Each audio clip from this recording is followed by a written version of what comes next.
Hey y'all, and welcome to Politibrawl. My name is Brian, and JD Vance rips the mainstream media a new one in just a few short words at the end of this fantastic open Trump secretary and cabinet meeting. Let's dive in. Sir, of all the deals that you've done in your life, all the people you've sat across from and negotiated with, is President Putin distinct in any way? He's a very smart guy. He's a very cunning person, but I've dealt with some really bad people. But I will tell you, as far as this is concerned, you have to understand, he had no intention, in my opinion, of settling this war. I think he wanted the whole thing.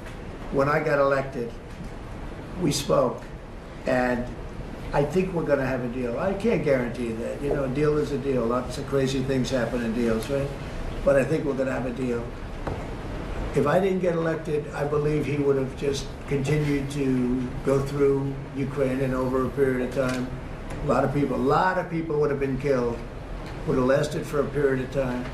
And the reason that Ukraine, and I have great respect for the Ukraine as fighters, they have great fighters, but without our equipment, that war would have been over, like people said, in a very short period of time. Is there a timeline? You remember, I gave the javelins, and the javelins are the things that knocked out those tanks right at the beginning of the war. They said that Obama, at the time, gave sheets, and Trump gave javelins. Well, I was the one that did that, but I want to see it come to an end. Will he have to make concessions, President Putin? Yeah, he will. He's going to have to. And I believe that because we got elected, that war will come to an end.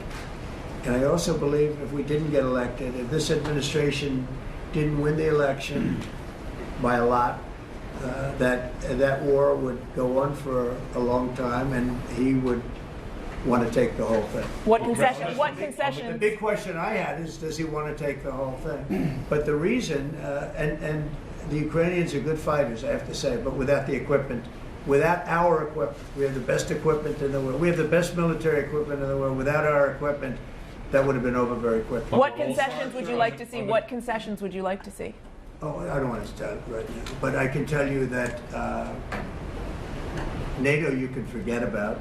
I think that's probably the reason the whole thing started.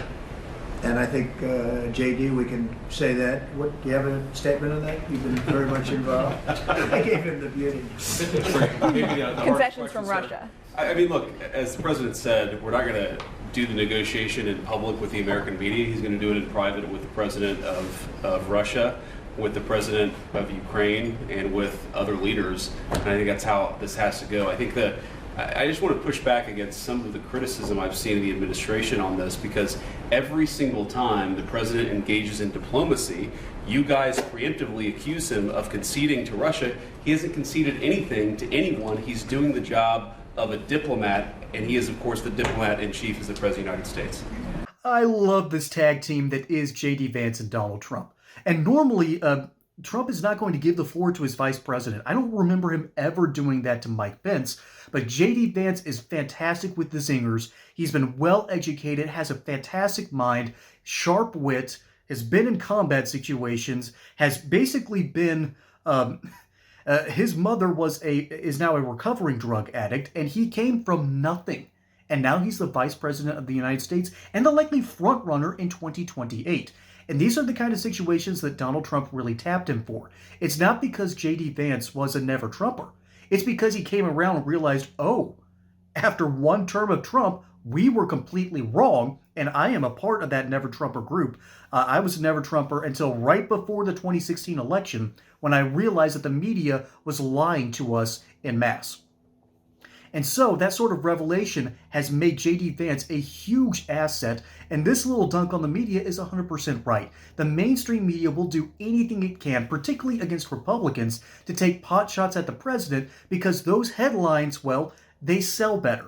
And that's an unfortunate truth about human nature, but it's also the truth that most of our journalism is just yellow, muckraking journalism designed for negative stories, and it just feeds the algorithm in worse and worse and worse ways.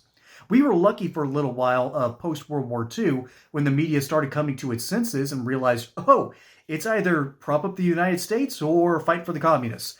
We picked the United States for about 20 some odd years until Walter Cronkite got up on his show and lied about the Tet Offensive. Which, by the way, we won the Tet Offensive. It was shocking, but we won it decisively. But the whole plan behind it was to make sure that American journalists would finally just put down the pen and say, hey, things are terrible over here, when the reality was we were completing our objectives. So that we can always trust the mainstream media to be the mainstream media. That's classic. So, of course, J.D. Vance is going to dunk on these people, and rightly so. But Donald Trump was speaking truth after truth there. And funny, if you notice who's just to his left over there, you have Marco Rubio and Doug Burgum. Burgum has a huge amount of Ukrainian people that live in North Dakota because it's also, flat, and it has almost the exact same climate, and it has almost the exact same soil. So, of course, they migrated across the pond all the way over here.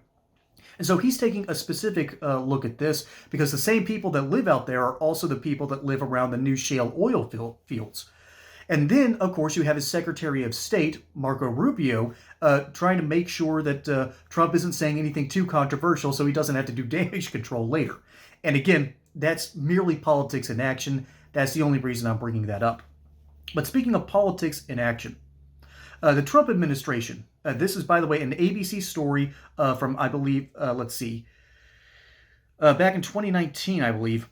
The Trump administration has approved $39 million in sales of defensive lethal weapons to Ukraine, according to 2 U.S. officials and another source familiar with the plan. Then it goes on to say the new package will include Javelin anti-tank weapons, with one U.S. official saying it includes 150 missiles and 2 launchers. Okay, that's pretty impressive. That's 150 missiles out there to protect Ukraine against potential invasion. Why were they worried about potential invasion back in 2019? Well, as it turns out, Russia you can always trust to be paranoid. They're always looking to take back the near abroad, but the biggest jewel in their crown is Ukraine. Okay? And so, in 2022, after Joe Biden stupidly pulls out of Afghanistan and does so in this terrible manner that just ruined his credibility from that point forward. After his disastrous withdrawal, Russia looked left and looked right and realized, oh, we can use this. And they did. They launched a 3-pronged assault. One going west, one coming from the south to cut off the Black Sea and the ports, and another, the most important part of this 3-pronged attack, went through Belarus, went south straight at Kyiv, the capital. And those Javelin missiles were perhaps the best defense that they had against the Russians at that time. It worked. The plan stalled.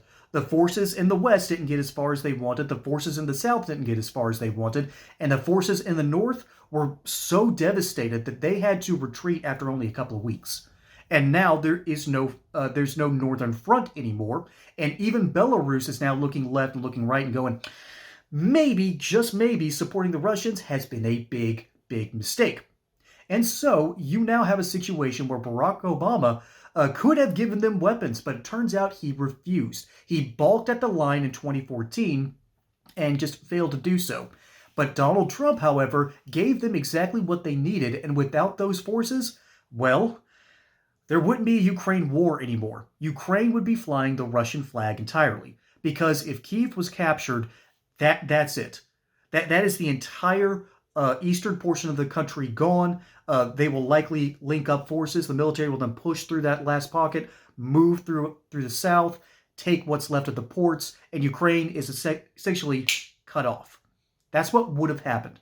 So Donald Trump quite literally saved Ukraine, and you can talk all day about, well, it was actually the money under Joe Biden. No.